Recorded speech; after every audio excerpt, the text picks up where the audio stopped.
served you, never transgressing the least of your commands, and yet you never gave me a kid that I might make merry with my friends. I have remained here to care for you all these years, and you never made rejoicing over my faithful service. But when this your son returns, having squandered your substance with harlots, you make haste to kill the fatted calf, and make merry over him." Since this father truly loved both of his sons, he tried to reason with this older one. "But, my son, you have all the while been with me, and all this which I have is yours. You could have had a kid at any time you had made friends to share your merriment. But it is only proper that you should join with me in being glad and merry because of your brother's return. Think of it, my son. Your brother was lost and is found. He has returned alive to us." This was one of the most touching and effective of all the parables which Jesus ever presented to impress upon his hearers the Father's willingness to receive all who seek entrance into the kingdom of heaven. Jesus was very partial to telling these three stories at the same time. He presented the story of the lost sheep to show that, when men unintentionally stray away from the path of life, the Father is mindful of such lost ones, and goes out with his sons, the true shepherds of the flock, to seek the lost sheep. He then would recite the story of the lost coin in the house, to illustrate how thorough is the divine searching for all who are confused, confounded, or otherwise spiritually blinded by the material cares and accumulations of life. And then he would launch forth into the telling of this parable of the lost son, the reception of the returning prodigal, to show how complete is the restoration of the lost son into his father's house and heart. Many, many times during his years of teaching, Jesus told and retold this story of the prodigal son. This parable and the story of the Good Samaritan were his favorite means of teaching the love of the Father and the neighborliness of man. 2. Parable of the Shrewd Steward. One evening Simon Zelotes, commenting on one of Jesus' statements, said, "Master, what did you mean when you said today that many of the children of the world are wiser in their generation than are the children of the kingdom, since they are skillful in making friends with the mammon of unrighteousness?" Jesus answered, "Some of you, before you entered the kingdom, were very shrewd in dealing with your business associates. If you were unjust, and often unfair, you were none the less prudent and far-seeing, in that you transacted your business with an eye single to your present profit and future safety. Likewise, should you now so order your lives in the kingdom as to provide for your present joy, while you also make certain of your future enjoyment of treasures laid up in heaven. If you were so diligent in making gains for yourselves when in the service of self, why should you show less diligence in gaining souls for the kingdom, since you are now servants of the brotherhood of man and stewards of God? You may all learn a lesson from the story of a certain rich man who had a shrewd but unjust steward.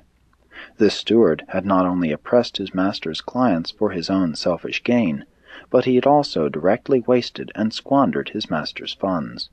When all this finally came to the ears of his master, he called the steward before him and asked the meaning of these rumors, and required that he should give immediate accounting of his stewardship, and prepare to turn his master's affairs over to another. Now this unfaithful steward began to say to himself, "What shall I do, since I am about to lose this stewardship? I have not the strength to dig. To beg I am ashamed. I know what I will do to make certain that, when I am put out of this stewardship, I will be welcomed into the houses of all who do business with my master."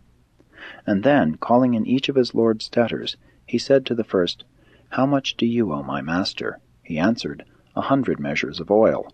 Then said the steward, "Take your wax board bond, sit down quickly, and change it to 50. Then he said to another debtor, "How much do you owe?" And he replied, 100 measures of wheat.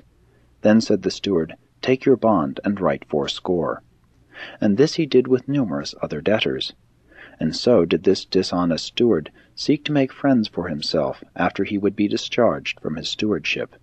Even his lord and master, when he subsequently found out about this, was compelled to admit that his unfaithful steward had at least shown sagacity in the manner in which he had sought to provide for future days of want and adversity. And it is in this way that the sons of this world sometimes show more wisdom in their preparation for the future than do the children of light.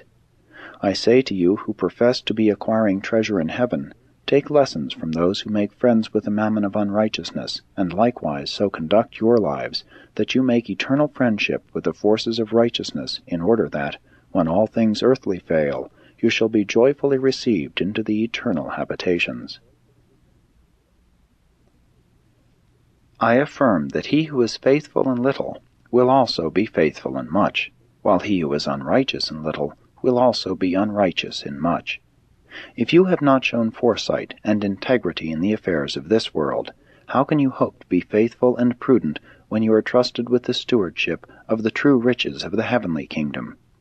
If you are not good stewards and faithful bankers, if you have not been faithful in that which is in others, who will be foolish enough to give you great treasure in your own name?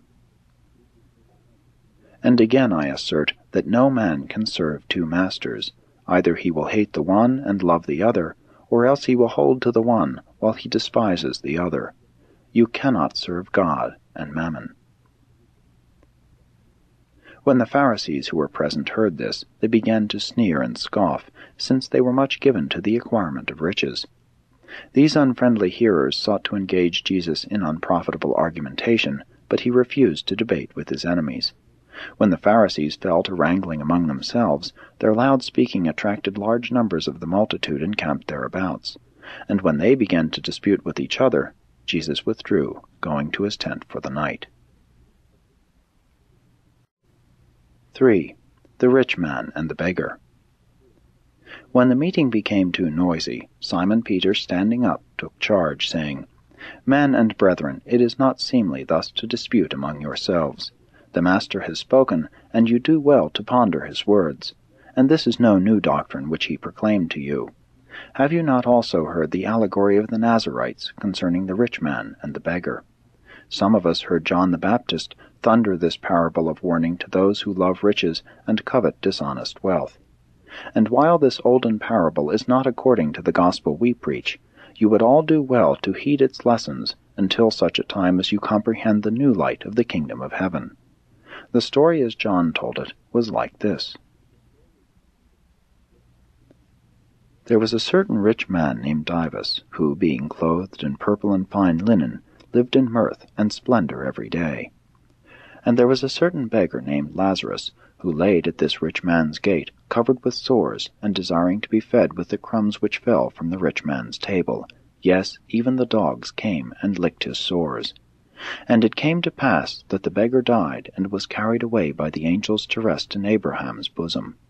And then presently this rich man also died, and was buried with great pomp and regal splendor.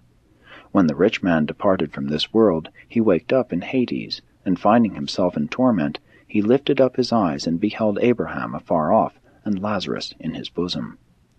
And then Dives cried aloud, Father Abraham, have mercy on me, and send over Lazarus, that he may dip the tip of his finger in water to cool my tongue, for I am in great anguish because of my punishment. And then Abraham replied, My son, you should remember that in your lifetime you enjoyed the good things, while Lazarus in like manner suffered the evil. But now all this is changed, seeing that Lazarus is comforted, while you are tormented. And besides, between us and you there is a great gulf, so that we cannot go to you, neither can you come over to us. Then said Dives to Abraham, I pray you send Lazarus back to my father's house, inasmuch as I have 5 brothers, that he may so testify as to prevent my brothers from coming to this place of torment. But Abraham said, My son, they have Moses and the prophets. Let them hear them. And then answered Dives, No, no, Father Abraham, but if one go to them from the dead, they will repent. And then said Abraham, If they hear not Moses and the prophets, neither will they be persuaded, even if one were to rise from the dead. After Peter had recited this ancient parable of the Nazarite brotherhood, and since the crowd had quieted down, Andrew arose and dismissed them for the night. Although both the apostles and his disciples frequently asked Jesus questions about the parable of Dives and Lazarus, he never consented to make comment